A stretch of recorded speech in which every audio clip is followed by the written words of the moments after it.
Hello and welcome to another episode of Big Mountains, Big Sky. Last time we left off, we were just about ready to leave San Diego for the first time. And today's episode is going to be about our first couple days on the road and some of the challenges we faced along the way. This morning over coffee, Emily and I sat down with our journals from those first couple days and actually read them to each other.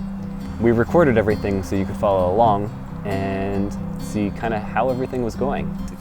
So day one was March 2nd of 2019.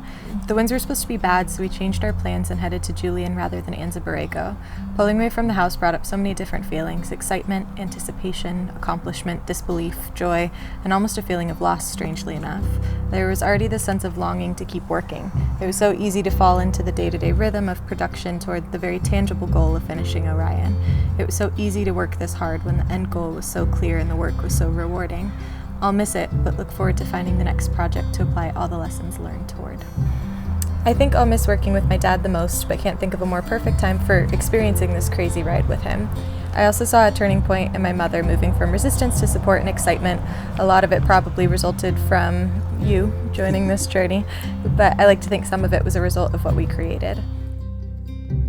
After months or years of daydreaming and planning, both together and on our own, our dream of life on the road had begun.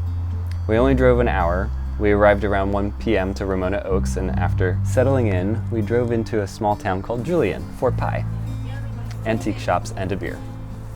It was rainy, foggy, and slightly windy, but we had a wonderful day, simultaneously knowing our adventure had begun, and in a complete disbelief that any of this could be real.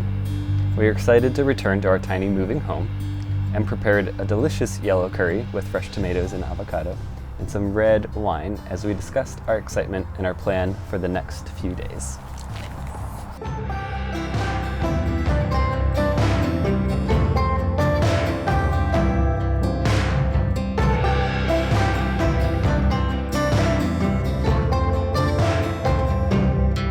Day two, March 3rd, 2019. Culp Valley Primitive Campground, which was free, so it was our first night boondocking. Yeah. We woke up early to my 5:23 alarm.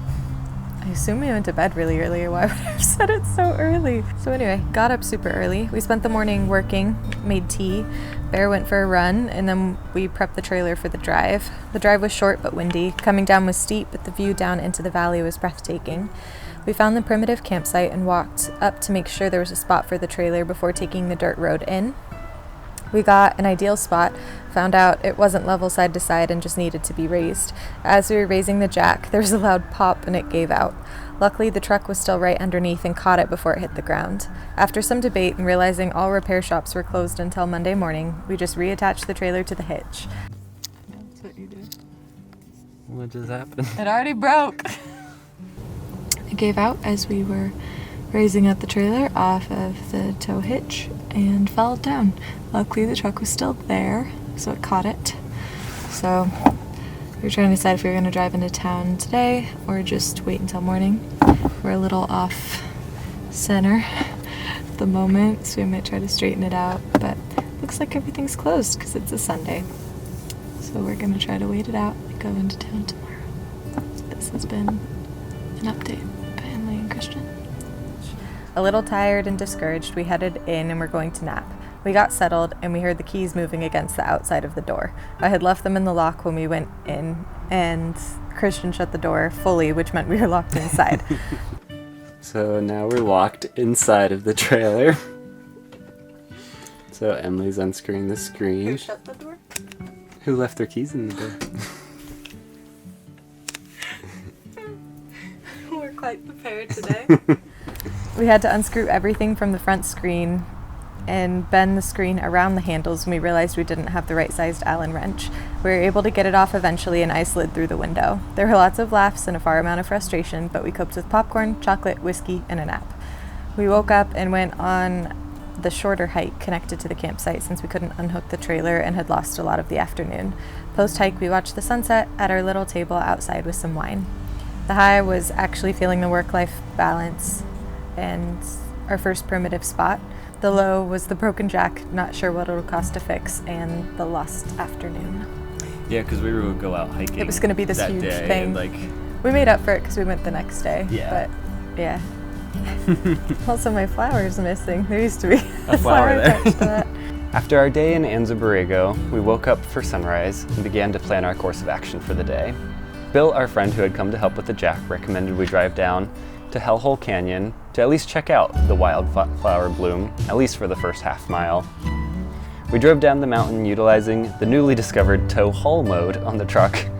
The minor detour got us close enough to Borrego Springs to call around to various auto shops. So we found Tito's Auto Repair, who said he could find the part at a friend's and install it by 3:30 p.m., which then changed to 4:30 p.m. before we left. As we waited to borrow a jack to hold the trailer, the 3 employees used a forklift to lift a huge metal frame into the upright position. This gave us the whole day to go complete the hike we had missed the day before due to our mishap.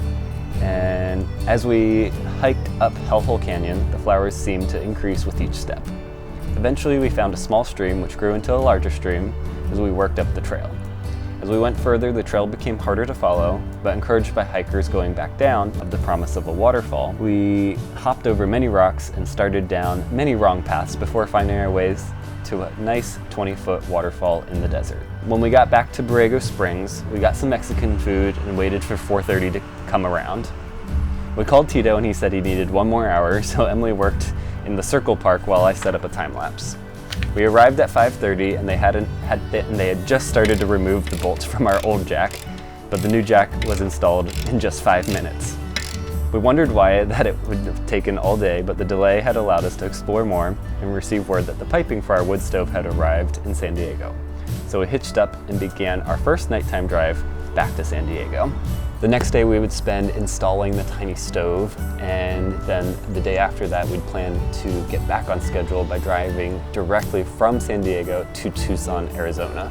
Thanks for tuning in, and if you have any questions or comments about trailer life or about our story, feel free to leave them in the comments below, and we'll see you next time.